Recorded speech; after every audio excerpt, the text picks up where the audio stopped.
तो कामदेव भस्म हो गए महादेव के तीसरे नेत्र की ज्वाला में।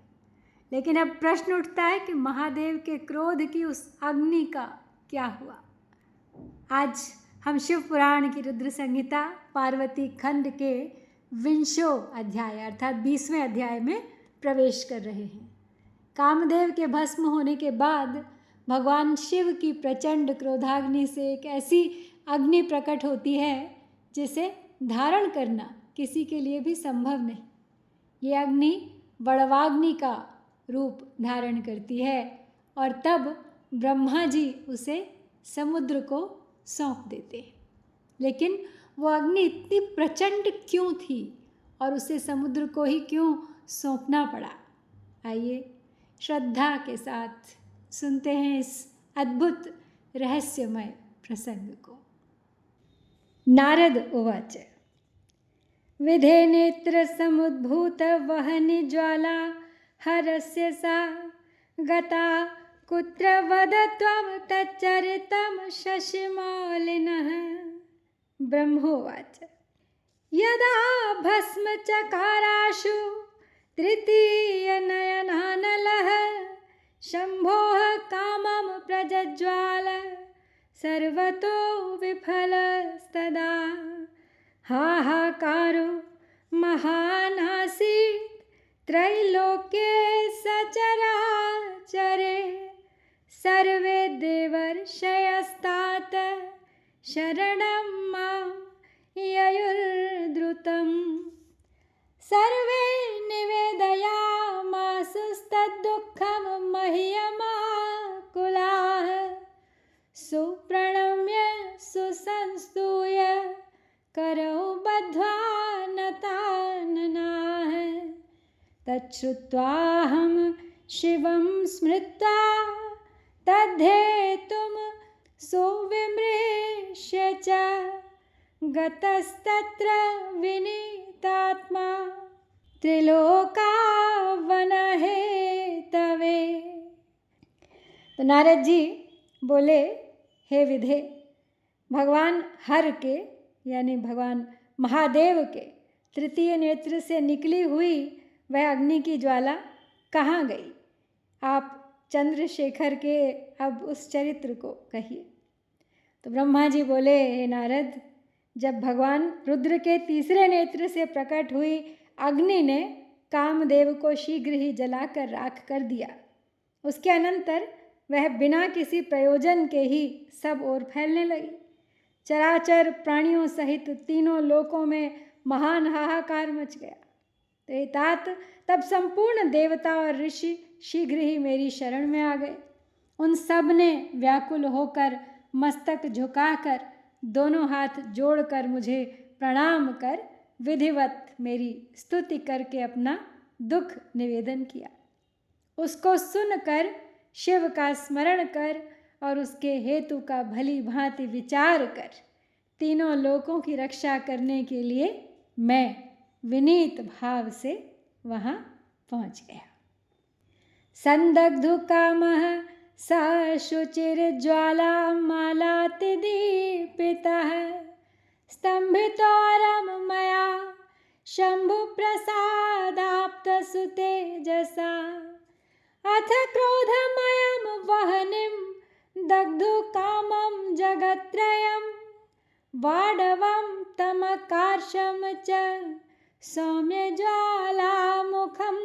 मुने तं वाडवतनुमहं समादाय शिवेच्छया सागरं समगाम लोकहिताय जगतां पतिः आगतं मां समालोक्य सागरसाञ्जलिर्मुने धृत्वा च पौरुषं रूपमागतः सन्निधिं मम सुप्रणम्याथ मां सिन्धुः संस्तूय च यथा विधि स मामुवाच सुप्रीत्या सर्वलोक पितामहम्।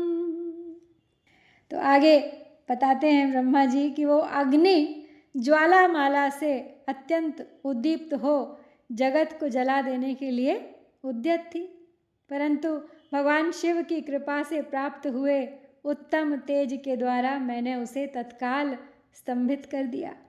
हे मुने, मैंने त्रिलोकी को दग्ध करने की इच्छा रखने वाली उस क्रोधमय अग्नि को सौम्य ज्वालामुख वाले घोड़े के रूप में परिवर्तित कर दिया। भगवान शिव की इच्छा से उस वाड़व शरीर वाली अग्नि को लेकर जगतपति मैं लोकहित के लिए समुद्र के पास गया। तो मुने, मुझे आया हुआ देखकर समुद्र एक दिव्य पुरुष का रूप धारण करके हाथ जोड़कर मेरे पास आया और वो मुझे यानी संपूर्ण लोकों के पितामह की भली भांति स्तुति करके वो सिंधु मुझसे प्रसन्नतापूर्वक कहने लगा। सागर उवाच किमर्थम आगतो असि त्वं ब्रह्मन्नत्राखिलाधिप तन्निदेशय सुप्रीत्या मत्वा मां च स्वसेवकम् अथाहं सागरवचः श्रुत्वा प्रीतिपुरस्सरं प्रावोचम शङ्करं स्मृत्वा लौकिकमहितमावहन्।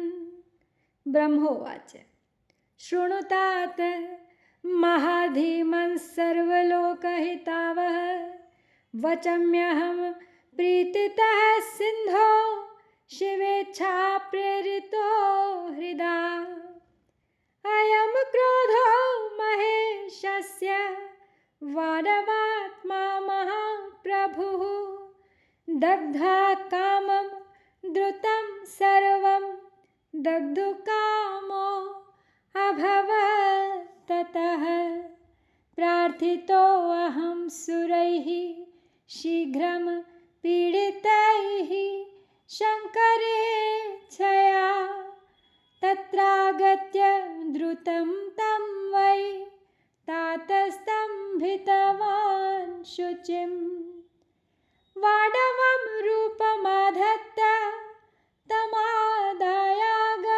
तमादायागतोऽत्रः निर्दिशामि जलाधार त्वामहं करुणाकरः अयं क्रोधो महेशस्य वाडवं रूपमाश्रितः ज्वालामुखस्त्वया धार्यो यावदाभूत सम्प्लवं यदात्राहं समागम्य वत्स्यामि सरितां पते तदा त्वया परित्याज्यः क्रोधोऽयं शाङ्करोद्भूतः भोजनं तोयमेतस्य तव नित्यं भविष्यति यत्नान् देवावधार्योऽयं यथा नोपैति चान्तरम्। तो सागर बोला, हे ब्रह्मन, हे सर्वेश्वर, आप यहाँ किस लिए आए हैं? मुझे अपना सेवक समझकर आप प्रीतिपूर्वक कहिए अपना यहाँ आने का प्रयोजन। तो सागर की बात सुनकर शंकर का स्मरण करके लोकहित का ध्यान रखते हुए मैं उससे प्रसन्नतापूर्वक कहने लगा। तो ब्रह्मा जी बोले, हे तात, हे महाबुद्धिमान, संपूर्ण लोकों के हितकारी, हे सिंधो, मैं शिव की इच्छा से प्रेरित हो हृदय से प्रीतिपूर्वक तुमसे कह रहा हूँ, सुनो। ये महेश्वर का क्रोध है जो महान शक्तिशाली अश्व के रूप में यहाँ उपस्थित है। ये कामदेव को दग्ध करके शीघ्र संपूर्ण जगत को जला डालने के लिए उद्यत हो गया है। तो तात तब पीड़ित हुए देवताओं ने शंकर की इच्छा से मेरी प्रार्थना की और मैंने शीघ्र वहाँ आकर अग्नि को स्तंभित किया और इसने फिर घोड़े का रूप धारण किया और इसे लेकर मैं यहाँ आ गया। हे जलाधार, जगत पर दया करने वाला, मैं तुम्हें आदेश दे रहा हूँ। महेश्वर के इस क्रोध को जो घोड़े का रूप धारण करके मुख से ज्वाला प्रकट करता हुआ खड़ा है, तुम प्रलय काल पर्यंत इसे धारण किए रहो। तो हे सरितपते, जब मैं यहाँ आकर निवास करूँगा तब तुम शंकर के इस अद्भुत क्रोध को छोड़ देना। तुम्हारा जल ही इसका प्रतिदिन का भोजन होगा। तुम यत्नपूर्वक इसे धारण किए रहना, जिससे ये अन्यत्र न जा सके। इत्युक्तो हि मया सिंधुरंगी चक्रे तदा ध्रुवम ग्रहीतुम वाडवम वहनिम रौद्रम चाशक्यमन्यतः ततः प्रविष्टो जलधौ स वाडव तनुः शुचिः वार्यौघान् सुदहंस्तस्य ज्वालामालाभिदीपितः ततः सन्तुष्टचेतस्कः स्वं धामाहं गतो मुने अन्तर्धानमगात् सिन्धुर्दिव्यरूपः प्रणम्य माम् स्वास्थ्यं प्राप जगत्सर्वं निर्मुक्तं तद्भवात् भयात् देवा बभूवुः सुखिनो मुनयश्च महामुने। तो ब्रह्मा जी बोले, हे नारद, इस प्रकार मेरे कहने पर समुद्र ने रुद्र के क्रोधाग्नि रूप वड़वानल को धारण करना स्वीकार किया, जो दूसरों के लिए असंभव था। उसके अनंतर वाडव शरीर वाली वह अग्नि समुद्र में प्रविष्ट हुई और ज्वालामालाओं से प्रदीप्त हो उस सागर की जलराशि का दहन करने लगी। तो हे मुने, तदनंतर संतुष्ट चित्त होकर मैं अपने धाम को चला आया और दिव्य रूपधारी वह समुद्र मुझे प्रणाम करके अंतर्धान हो गया। तो महामुने, रुद्र की उस क्रोधाग्नि के भय से छूटकर संपूर्ण जगत स्वस्थता का अनुभव करने लगा और देवता तथा मुनिगण सुखी हो गए। तो कामदेव भस्म हो गए और शिव की क्रोधाग्नि बन गई है बड़वाग्नि। तीनों लोकों को जलाने वाली अग्नि पहुंच गई है समुद्र के पास। ब्रह्मा जी ने अग्नि को समुद्र को सौंप दिया है। तो क्यों सौंपा समुद्र को शिव के क्रोध का अगला रहस्य? एक ऐसी अग्नि जिसे देवता भी संभाल नहीं पाए, और वो अग्नि अभी तक शांत नहीं हुई है। तो इसके साथ ही श्री शिव महापुराण के अंतर्गत द्वितीय रुद्र संहिता के तृतीय पार्वती खंड में वड़वानल चरित वर्णन नामक 20वां अध्याय यहाँ पर पूर्ण होता है। ओम श्री सांब शिव